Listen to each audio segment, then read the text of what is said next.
Hello everyone! Hello! So we decided to do a Q&A today, mainly to answer one question.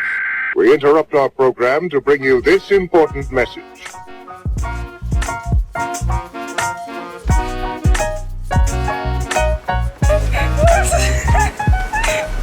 Yes!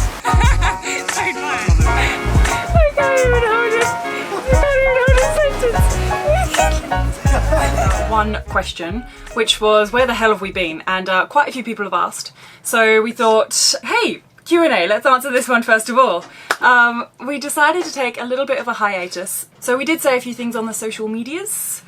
But if you haven't seen that post, the long and short of it was the Christmas winds are really piping in the Caribbean at the moment. And if you don't know what the Christmas winds are, it's sort of December, January, February sometimes in the Caribbean, or every year at varying times throughout that period. The winds really pipe up and they're kind of relentless, and it's lasting later and later in the year this year. They're easing slowly now. Anyway, they were piping. They have been for the last few weeks. It is insane. It's just been 30 knots and whitecaps in the bay for weeks. Every day. And Khiara and I have been pretty much week to week for near on a year now, since we got back to Grenada and picked up Millie from way back in March last year. We've basically been week to week, and by that I mean you see the episode on Monday, it probably contains footage from Sunday morning, Sunday night. And unfortunately for us, we just ran out of road. The last couple of weeks, the combination of bad weather, having nowhere to go, and having a ton of jobs to do on the boat, like huge upgrades. You've seen that we've got the Hydrovane to put in. We also have a new plotter and radar to put in. But the weather was just not conducive to those jobs, and unfortunately we began the jobs on days when we would have probably, or should have not done the jobs. And it resulted in a rather expensive, rather foolish mistake. Insert prop. That broke a very integral part of a very expensive piece of equipment. Yeah. So we're now calling Adam Popeye because he has the ability to break crack cast iron casing and shear off stainless steel bolts with my bare hands. Because he's literally just out of frustration for trying to finish the project, we just started breaking things. Quite literally, there were people doing toe-in surfing in the bay on the day we were sort of sitting in a dinghy behind the boat, going up and down, trying to put the Hydrovane brackets in. Not surprisingly, we rushed the job and made mistakes. And the reason we started when we shouldn't have started is because we are week to week and we wanted the content. We wanted to keep you guys entertained. We wanted to keep the ball rolling. Yep. We're not really ones to shirk a deadline, and we got after it. And the mistakes happen. So, when you start rushing jobs and making expensive mistakes in order to keep up with demand, it's time to stop, take a step back, and get your house in order. It's been probably 3 weeks since then, and thank you to everyone who's been looking for us and left emails, comments, questions, queries. We have been okay. We have been okay. Thank you for asking. It's very nice to be missed, and I suppose we didn't realise how much we were missed. Yeah, that's where we're at. That's why we went AWOL. So it's Q&A. Weekly Q&A until the story unfolds, and we're working on that. We're kicking goals left and right, and the story is beginning to unfold again, and as it does, we will string it together in the videos, and regularly scheduled shenanigans will recommence shortly, and we'll be on Q&A duty until then. So please, if you have any, now's a great time to leave them in the comment section, or email them to us, or send them to us by whatever means you prefer.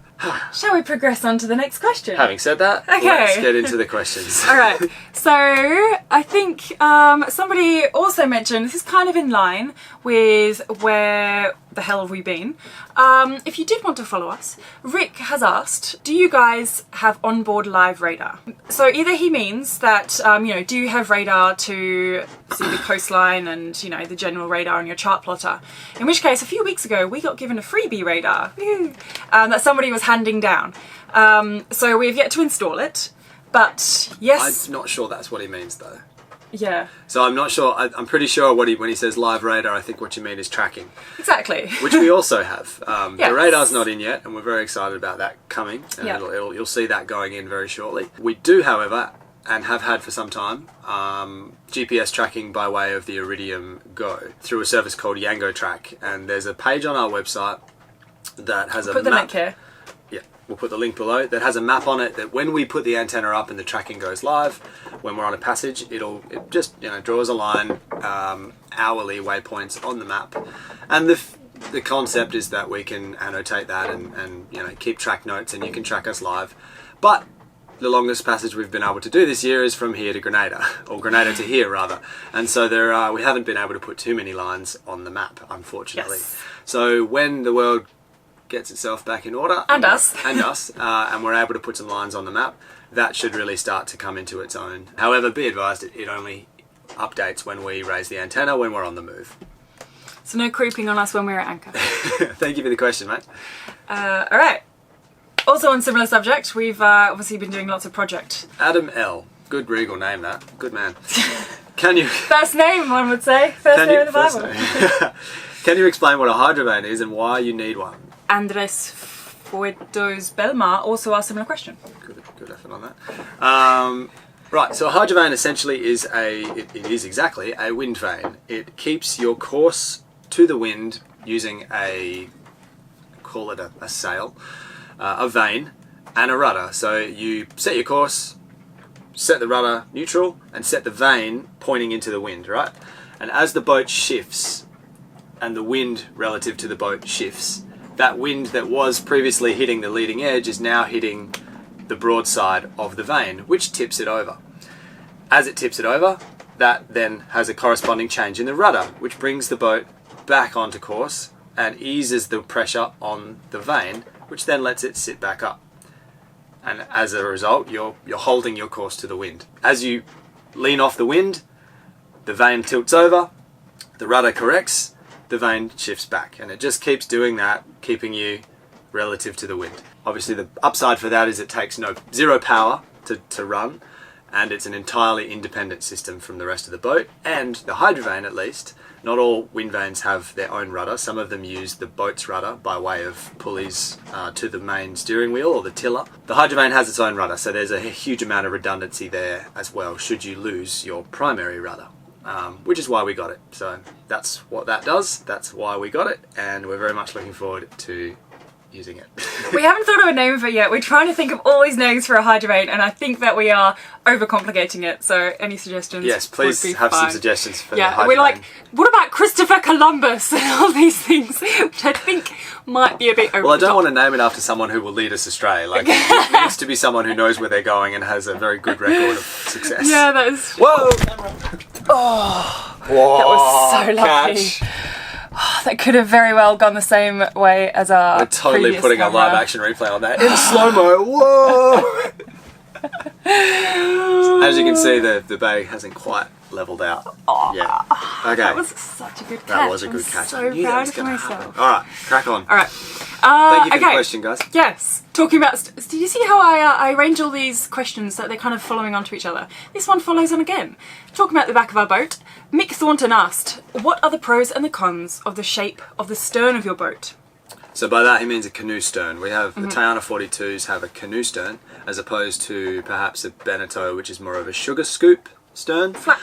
Or As a flat. stern. We'll start with pros. And I'm not going to... This is not an exhaustive list because I didn't come up with it. I'm sure there's probably pros that we have yet to discover or that were intended and we have just not come across them yet. But the ones we're aware of, are first and foremost in a following sea, the boat has a tendency to sink down into a following sea. So if you're racing down the back of a wave, instead of lifting up and riding down the wave, she sort of gets engulfed by it and she sinks her ass down into the wave and so you retain steerage. You get the rudder right down low in the water.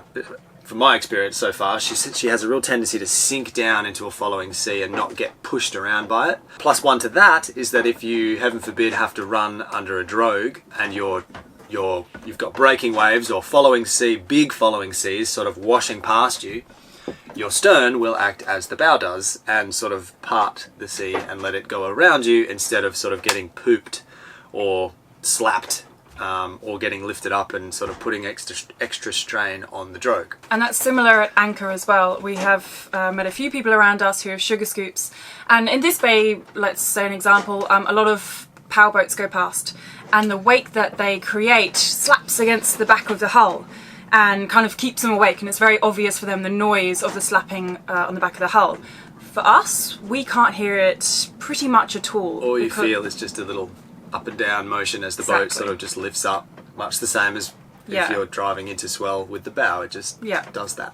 Cons, very difficult to get back on the boat. Obviously your tow rail is the same height right the way around. That's probably a con, but in some parts of the world it's a pro, because it makes boarding the boat that much more difficult. It's a hell of a climb from anywhere up onto the boat, so that's sort of a pro-con depending on how you look at it. It also makes recovering fish, should you have caught one, a little bit more difficult. What's that like? I don't know, I'm not familiar with that, so I couldn't comment, but I assume if you were to catch a fish, it would be more difficult to get it on board. If you want to keep the fish, you gaff it and bring it in. That's no worries. It's when you catch a barra or something that you don't necessarily want to keep, and you have to sort of hoik it up under the line by hand and bungee cord it off the back, that it becomes more challenging. There's also less room for storage on the back of our boat too, because it goes inwards rather than having a big, flat, stern. Quite often, reversing, she will wander or want to go. So the prop wash is usually what governs where she wanders, but because I can't even profess to know why, it's it's the canoe stern that does it, but it's a thing. It really is a thing, because you see, like, people who have owned canoe sterns and now own sugar scoops will attest that they just don't back up the way that a sugar scoop or something with a more square stern does. And what I suspect is that if you present slightly more side of the canoe stern than the other, it sort of wants the boat to go one way or another. Anyway, in summary, the con is that she just will not back up in a straight line unless you pretty much nail it. You have to be all over the prop wash, you have to be in complete control and anticipate all of it. It's very difficult. Do you remember that time recently that at anchor, our boat was the only boat in the whole anchorage who had her stern to the wind, when every other boat, normal boats, have their bow facing the wind when they're at anchor. Our Millie, 30-40 feet away, might I add, like, not far, or maybe not 30-40 feet, 100 feet away. Our Millie, stern to the wind instead. She's a law unto herself. She really is. She defies all physics. I mean, we've never known any different, so yeah, it is what it is for us, and I'm used to it now. Anyway, thank you for the question, mate. Next question. Do you want to read one? Sure.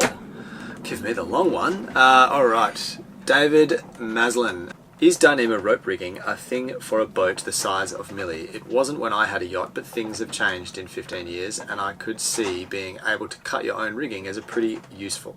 It's a maybe for me. We've looked into it when we were redoing the rigging. It's experimental at this point. It's certainly not impossible, and it has been done, I believe, and can be done, and I see no reason it can't be done.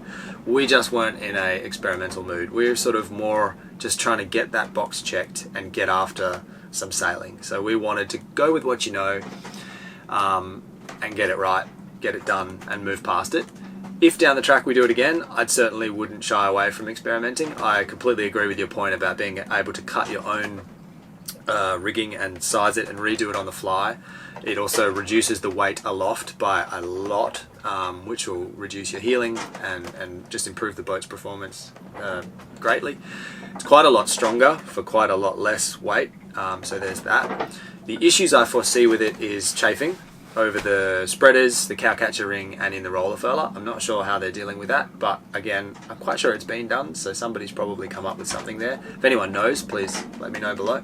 And the other issue I have seen, which I'm not sure is relevant to a boat like ours, but is the dissimilar thermal expansion coefficients for dyneema versus stainless steel. If you were to have a rig that is perhaps steady.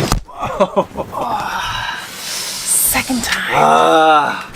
Good catch there. All right. Good catch. One apiece. Oh, If you were to have a rig with lots of pretension in it, like a really hard, like a cat, something with a lot of bend in your mast, I think the metal would expand faster than the dyneema, and I think dyneema might even have anyway.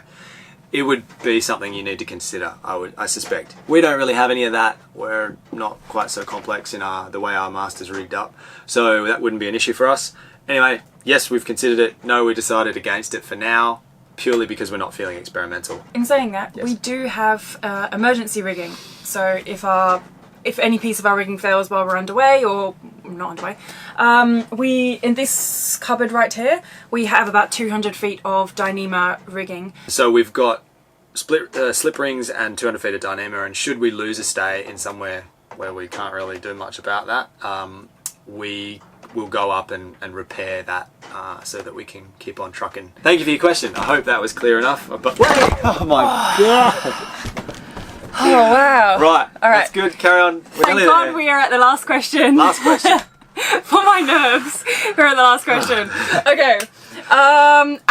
Outdoors fam. Which sailors inspired you guys to begin the journey? We actually started our thoughts on this whole journey without having any inspiration from sailors at all. Yeah, short answer is none, really. If anything, it was probably the sailors that Adam raced with that led him to think that he wanted to sail on his own boat in retirement, while I wanted to go on a gap year, and we combined the whole idea to have a gap year of sailing. An old roommate of mine said something that really has resonated with me, and it was such a throwaway comment, and I've never forgotten it. And I'm paraphrasing here, but essentially it was, all adults seek to make their adult life a version of their fondest memories in their childhood. And it's a kind of a subconscious thing, and I think it's really true, because if you look at our life now, and my fondest memories of childhood, they are like, it's what we live and breathe, it's what we do. We've sort of found a way to make our adult life, or hopefully continue to find a way, to make our adult life as similar to my fondest childhood memories, which was sailing and snorkeling and outdoor and living being on the beach, classic Australian behaviour. Mine was not involving and I managed the beach. to sucker Khiara in under the guise of a sabbatical. I got drawn into the whole travelling part of it, and so perhaps I'm replicating my Go sailing around the world, he said. by travelling. It'll be fun, he said. So the short answer to that is no. No sailors inspired us, really. We sort of we were looking for a change, and I just sort of naturally gravitate towards this lifestyle. I think it ticks a lot of boxes for me.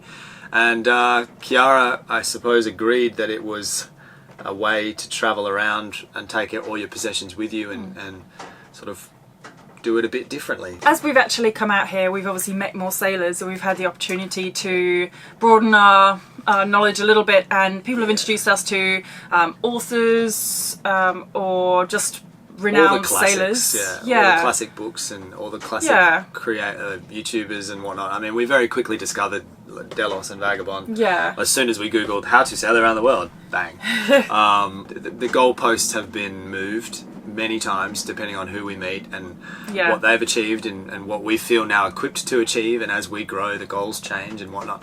So initially no one, it was just kind of happened naturally, but as we've got out here, the more we achieve and the more confident we feel and the more people we meet, the more the goal or the dream evolves, and I think that's definitely a function of the people we've met. You only have to sit down with Trevor Robertson for a couple of evenings and you want to go and spend a winter in Antarctica. Yes, or exactly. You talk to John for an evening and you want to go around the Horn. Yep. Or whoever else we might have met along the, you talk to Craig of Cooking with Craig fame, and you want to go racing. So it really is, you're the average of the people you hang around with most, and we've been very lucky to meet some really awesome and prolific sailors out here, and as a result our goals have swelled. Now we just have to get after them. Okay guys, we are going to wrap it up there, but thank you so much for joining us. Thank you for looking out for us, thank you for chasing us down. And sorry for our absence. Hope no one's been too put out by going AWOL. Please accept our apologies for that. Send us your questions, send us your queries. We probably won't, the vlog is a week or two away still. We are knee deep in projects. This corner of the boat that you see, all clean, ends here, and here. Yep. Behind you, We have stuff under it the is table hiding. bomb site. But we are so close to the end, We and are. we have vowed not to start another project for a while. Both of us need a break. Business should return to usual very shortly, but we're resolved to keep the Q&As going and keep Yes. answering your questions. Q&As are much more spontaneous, and as such we can do them in a much shorter period of time, and they don't Yep. put quite the dent in the week that the normal vlogs do. Yes. So please send us your questions. It's our pleasure to answer them. We'll see you next week.